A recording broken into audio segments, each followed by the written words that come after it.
Hey guys, welcome in my super coaching classes. आज मैं फिर से आप लोगों के बीच अपना क्लासेस लेकर के आ रहा हूँ जिसका नाम है टेंस।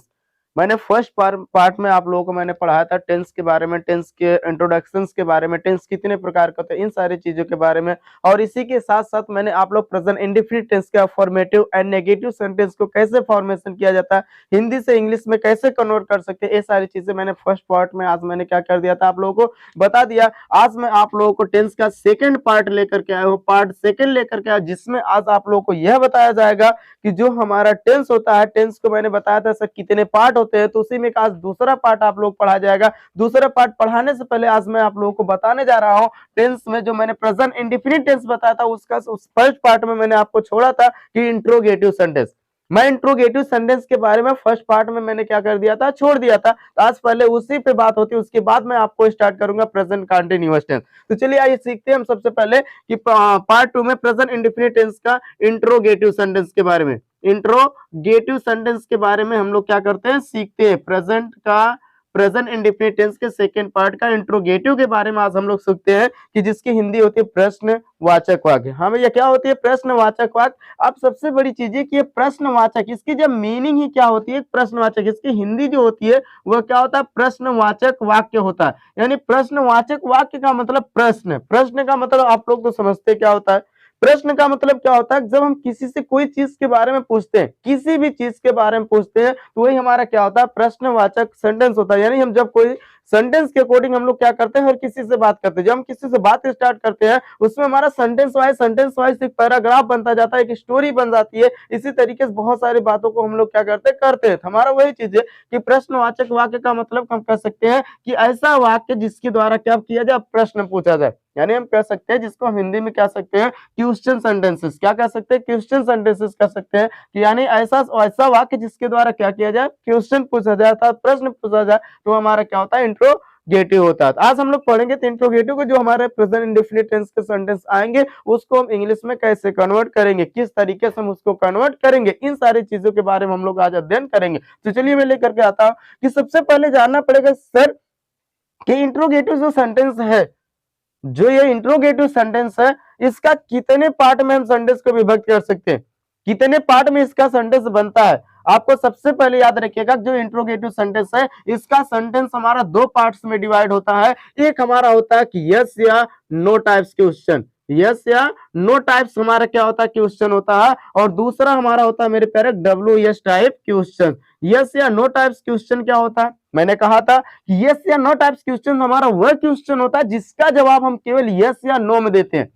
यस या यानी किसी भी क्वेश्चन का जवाब अगर हम यस या नो में दे रहे हैं, जैसे मैंने पूछा है आपसे क्या तुम पढ़ते हो, यानी क्या आप पढ़ते हैं, आप जवाब देंगे यस सर, हाँ सर पढ़ते हैं। अगर नहीं पढ़ते, नो नो सर हम नहीं पढ़ते, तो ऐसे आप जवाब देते हैं। तो वही चीज है कि ऐसा क्वेश्चन जिसका जवाब हम यस या नो में देंगे वह हमारा क्या होगा, यस या नो टाइप्स क्वेश्चन होगा। और ऐसा क्वेश्चन जिसका जवाब हमें एक एक्सप्लेन में देना पड़ता है, एक्सप्लेन का मतलब एग्जेंस करना पड़ता है, एग्जेंस का मतलब जिसका जवाब हमें बढ़ा चढ़ा करके देना पड़ता है। जैसे मैंने पूछा कि डू यू रीड, क्या आप पढ़ते हो, तो आप कहोगे यस सर आई रीड, मैं पढ़ता हूं। बट अगर आपसे पूछ दे व्हाई डू यू रीड, आप क्यों पढ़ते, that times you have to reply answer, when you want to reply answer that times you can say call my dear actually sir I want to be, I want to be a doctor, I want to be an engineer, I want to be a teacher, that's why I read। यही कारण है कि हम लोग क्या करते हैं, पढ़ते हैं। तो आप इस तरीके से यानी एक एक्सप्लेन में जिस क्वेश्चन का आप आंसर एक एक्सप्लेन में दे रहे हैं तो वह हमारा क्वेश्चन क्या होगा, डब्ल्यू एस टाइप क्वेश्चन होगा। तो चलिए हम लोग यहाँ पर चलते हैं। अब सबसे पहले हम लोग सीख लेते हैं कि इसके सेंटेंस को बनाने से पहले हम लोग आइए सीखते हैं किसके बारे में, कुछ क्वेश्चन वर्ड्स के बारे में कि हमारा क्वेश्चन वर्ड होगा क्या। क्वेश्चन वर्ड्स में हमारा हो सकता है व्हाट, व्हाट मीन्स क्या होता है, क्या। दूसरा क्वेश्चन वर्ड हो सकता है वाई, वाई मीन्स क्या होता है, क्यों। तीसरा होता है हाउ, हाउ मीन्स क्या होता है, कैसे। हो मीन्स क्या होता है, कौन, हो मीन्स क्या होता है, कौन। हाउ मेनी मीन्स कितना, क्या होता है, कितना। हाउ मेनी मीन्स कितना, क्या होता है, कितना। दूसरा हो जाएगा, नेक्स्ट हो जाएगा हाउ मच मीन्स भी क्या होता है, कितना। हाउ मच मीन्स क्या होता है, कितना। ये सारे शब्द हमारे क्या, ये सारे वर्ड जो हमारे क्या आए हुए हैं, सब के सब वर्ड्स हमारे क्या है, क्वेश्चन वर्ड्स है, और इसी क्वेश्चन वर्ड्स को किसी भी सेंटेंस में लगाकर हम बहुत सारे सेंटेंस को क्या करेंगे, पूछेंगे। क्या करेंगे, पूछेंगे भाई। चलिए देखिए, ये जब हमारे होगी, सबसे पहले आइए हम लोग सीखते हैं, क्या सीखते हैं मेरे प्यारे, कि हमें इंग्लिश बनाना कैसे बनाना, हम कैसे कन्वर्ट करेंगे, कैसा क्वेश्चन आ जाएगा हमें प्रेजेंट इंडेफिनिट टेंस के अंतर्गत, जो हमारा यस और नो टाइप्स क्वेश्चन आएगा उसमें किस प्रकार का सेंटेंस बनता है, इस सारी चीजों के बारे में बात करने जा रहे हैं। चलिए आइए हम लोग क्या करते हैं। तो सबसे पहले आइए सीखते हैं हम लोग यस या नो टाइप्स का स्ट्रक्चर होता क्या है। यस या नो टाइप्स का स्ट्रक्चर यहाँ पर जानना पड़ेगा मेरे भाई, जानना यह पड़ेगा कि यस या नो टाइप्स में आने वाला क्वेश्चन जो होगा और इसमें जो इन्वॉल्व होगा क्या, क्वेश्चन वर्ड। जैसे हिंदी का सेंटेंस अगर कोई बोल रहा है, हिंदी के सेंटेंस में क्वेश्चन वर्ड तो ऐड रहेगा, लेकिन इंग्लिश के सेंटेंस जो बनाएंगे आप, फ्रेम जो करेंगे, उसमें क्वेश्चन वर्ड नहीं ऐड होगा, उसमें क्वेश्चन वर्ड नहीं ऐड होता है। यहां पर देख लीजिए कैसे, कि जब आप, सबसे पहले आइए हम लोग सीखते कि स्ट्रक्चर, कि जब आप यस या नो टाइप्स का सेंटेंस बनाना स्टार्ट करते हैं, क्या करते हैं, तो इसमें सबसे पहले हम हेल्पिंग वर्ब डू या डज को लगाते हैं। हेल्पिंग वर्ब डू या डज, मैंने पहले ही फर्स्ट पार्ट में बताया था, डू या डज जो हेल्पिंग वर्ब है ये किसका है, प्रेजेंट इंडेफिनिट टेंस का। डू या डज के बाद तुरंत हम लगाएंगे सब्जेक्ट को, सब्जेक्ट के तुरंत बाद इसमें क्या हो जाएगा मेरे प्यारे, वर्ब का फर्स्ट फॉर्म हो जाएगा, प्लस उसके बाद ऑब्जेक्ट हो जाएगा और बाकी सब जो बचेगा। लेकिन please don't forget question mark, question mark को मत भूलिएगा लगाना। क्यों, क्योंकि ये क्वेश्चन मार्क ये दर्शाता है कि जो ये सेंटेंस है ये किस क्या है, क्वेश्चन सेंटेंसेस है, यानी प्रश्न पूछा जाने वाला क्या है, सेंटेंसेस है। तो ये हमारा हो गया। जैसे एग्जांपल पे आइए हम लोग देख लेते हैं।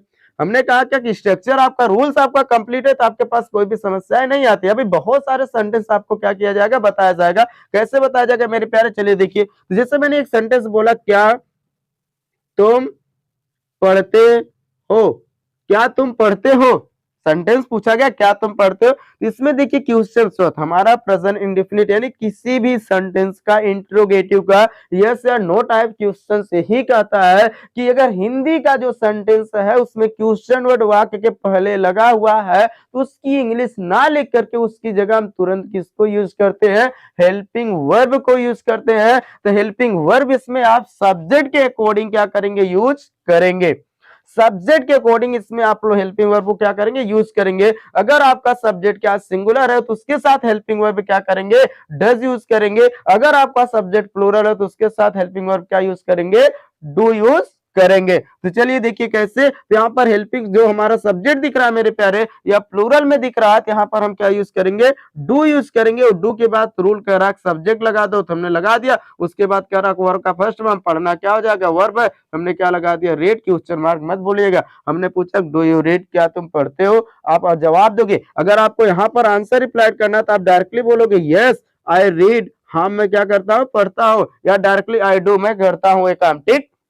अगर नहीं करते आप कहोगे no no sir, no no I don't read, I don't read, मैं नहीं पढ़ता हूं। यानी एक यस या नो टाइप्स या डब्ल्यू एस टाइप के क्वेश्चंस। तो हाँ मेरे दोस्तों, तो आप इस तरीके से सेंटेंस, इस तरीके से जवाब आप आसानी से दे सकते हैं। कब देंगे मेरे प्यारे, कि हमने कहा जब कोई यस या नो टाइप्स के क्वेश्चंस आपसे पूछ रहा है कि भाई डू यू रीड, क्या आप पढ़ते हैं, डू यू राइट, क्या आप लिखते हैं, डू यू गो, क्या आप जाते हैं, डू यू रन, क्या आप दौड़ते हैं। ऐसे बहुत प्रकार से सेंटेंस आपसे पूछा था कि आप उसका रिप्लाई कैसे करेंगे, आप उसका रिप्लाई कैसे करेंगे। तो आप यस या नो में डायरेक्टली आप क्या कर सकते हैं, रिप्लाई कर सकते हैं। कि जैसे अगर कोई पूछा डू यू रीड, क्या आप पढ़ते, तो आप कहोगे यस सर आई रीड। अगर नहीं पढ़ते, no sir I don't read. यानी हम कह सकते हैं किसी भी क्वेश्चंस का आंसर आप, कि आप केवल अफर्मेटिव या नेगेटिव आप क्या कर सकते हैं, दे सकते हैं। यानी अफर्मेटिव नेगेटिव का मतलब जो मैंने आपको पहले क्या कर चुका हूं, पढ़ा चुका। तो आइए हम लोग देखते हैं डब्ल्यू एस टाइप का क्वेश्चन क्या होता है। इसके सबसे पहले रूल्स के बारे में समझना होगा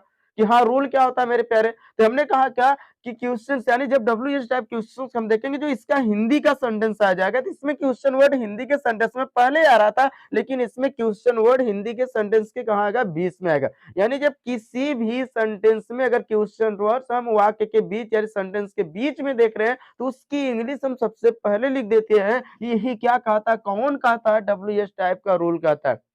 डब्ल्यू टाइप का रूल यही कहता है किसी भी हिंदी के सेंटेंस में अगर क्वेश्चन वर्ड किसी भी सेंटेंस के बीच में आ रहा है तो उसकी इंग्लिश सबसे पहले लिख दो। तो यही चीजें हम लोग यहाँ करेंगे। तो जब उसकी इंग्लिश सबसे पहले लिखेंगे, सबसे पहले हमारा क्या हो जाएगा, क्वेश्चन वर्ड की इंग्लिश, प्लस इसके बाद आप हेल्पिंग वर्ब लगा दीजिएगा डू या डज। जब आपका सिंगुलर हेल्पिंग वर्ब होगा डज यूज करना, जब आपका प्लूरल होगा सब्जेक्ट, उसके साथ क्या करना, डू यूज करना। इसके तुरंत बाद आप लगा देना मेरे प्यारे सब्जेक्ट, इसके तुरंत बाद आपका वर्ब का हो जाएगा फर्स्ट फॉर्म, फिर इसके तुरंत बाद आपका ऑब्जेक्ट एंड अदर वर्ड्स, और आप भूलिएगा मत क्वेश्चन मार्क लगाना, क्योंकि क्वेश्चन मार्क यह डेडिकेट करता है कि ये जो सेंटेंस है ये प्रश्न पूछे जाने वाला क्या सेंटेंस है। तो ये आपका क्या हुआ, स्ट्रक्चर कंप्लीट हुआ। आइए हम लोग एग्जांपल देखते, इसी के रिलेटेड एग्जांपल देख लेते हैं। तो देखिए अभी हमारा टोटल का टोटल डाउट क्या हो जाएगा, क्लियर हो जाएगा। चलिए देखते हैं। तो हमने कहा क्या कि तुम क्यों पढ़ते हो, तुम क्यों पढ़ते हो। तो इसमें देखिए भाई क्वेश्चन वर्ड वाक्य के बीच में आया हुआ नहीं आया हुआ है, देख लीजिए आया हुआ नहीं आया हुआ। देखिए यहाँ सब्जेक्ट है, सब्जेक्ट के बाद क्वेश्चन वर्ड आ रहा है नहीं आ रहा। तो इसकी इंग्लिश सबसे पहले हमारा क्या हो जाएगा, वाई। वाई के साथ यहाँ पर सब्जेक्ट देखेंगे तो हमारा क्या प्लूरल है मेरे प्यारे, तो यहाँ पर हम हेल्पिंग वर्ब डू लगाएंगे, डू के बाद यू हो जाएगा, यू के बाद क्या हो जाएगा, read. Why do you read, आप क्यों पढ़ते हो। तो आप यहाँ पर आंसर क्या रिप्लाई करेंगे, सर आप रिप्लाई ये करेंगे कि आई वॉन्ट टू बी, या जो भी चीजें आपके पास है, जो चीजें करना चाहते हैं, रीजंस क्या पढ़ने का, उस टाइप का आप आंसर क्रिएट करेंगे और यहाँ पर क्या कर देंगे, यूज कर देंगे। तो ये मेरे प्यारे, चलिए एक सेंटेंस इसमें का और हम लोग देख लेते हैं। दूसरा सेंटेंस हमारा क्या कह रहा है मेरे प्यारे, दूसरा सेंटेंस हम लोग देख लेते हैं। दूसरा सेंटेंस क्या कह रहा है, जैसे मैंने बोला कि तुम कैसे स्कूल जाते हो, तुम कैसे स्कूल जाते हो, ये था आपसे तुम कैसे स्कूल जाते हो। तो क्या बताओगे, तो इसमें क्वेश्चन वर्ड क्या आया हुआ है, बीच में आया हुआ है। तो इसकी इंग्लिश हम सबसे पहले क्या हो जाएगी मेरे प्यारे, हाउ। हाउ के साथ क्या जुड़ेगा, डू। क्यों, क्योंकि आपका सब्जेक्ट क्या प्लूरल है। तो how do you go to school, how do you go to school, तुम स्कूल कैसे जाते हो, how do you go to school, कैसे जाते हो। आप एक्सप्लेन कर दिएगा by cycles, by on the foot, जिससे आप जाते हैं, बाय कार्स, बाय बसेस, जिससे भी आप जाते हैं, आप वहां पर आंसर क्या कर सकते हैं, रिप्लाई कर सकते हैं। तो ये हमारा आज आपका क्लियर हो गया कि फर्स्ट पार्ट पे हमने पढ़ा था प्रेजेंट इंडेफिनिट टेंस के अफर्मेटिव और नेगेटिव सेंटेंस के बारे में। इसमें हमने पढ़ा इंट्रोगेटिव। पार्ट 2 में हम लोग प्रेजेंट इंडेफिनिट टेंस के इंट्रोगेटिव्स के बारे में क्या किया मैंने बेटा, अध्ययन किए। तो अगर आपको कोई डाउट हो, अगर इसके रिलेटेड, टेंस के रिलेटेड, प्रेजेंट इंडेफिनिट के रिलेटेड अगर कोई भी आपका डाउट है, तो आप हमारे कमेंट बॉक्स में कमेंट जरूर कीजिएगा, sir actually I have a doubt, please clear it. तो definitely all my dear students, I will try to clear your doubt. मैं आपके डाउट्स को क्लियर करने का कोशिश करूंगा और आपके डाउट को क्लियर किया जाएगा, इसमें आपको कोई भी समस्या नहीं रहेगी। कि अगर हमारा वीडियोस आपका, हमारे स्टडीज पढ़ाया गया जो चीजें अगर आपको अच्छे लग रही हो, प्लीज हमारे वीडियोस को आगे की तरफ शेयर कीजिएगा और सब्सक्राइब करना ना भूलें। तो फिर अगले पार्ट में हम लोग मिलेंगे टेंस के अगले पार्ट को लेकर के, जिसका नाम है प्रेजेंट कंटीन्यूअस टेंस, एक बहुत ही बेहतरीन रूल के साथ। धन्यवाद मेरे दोस्तों।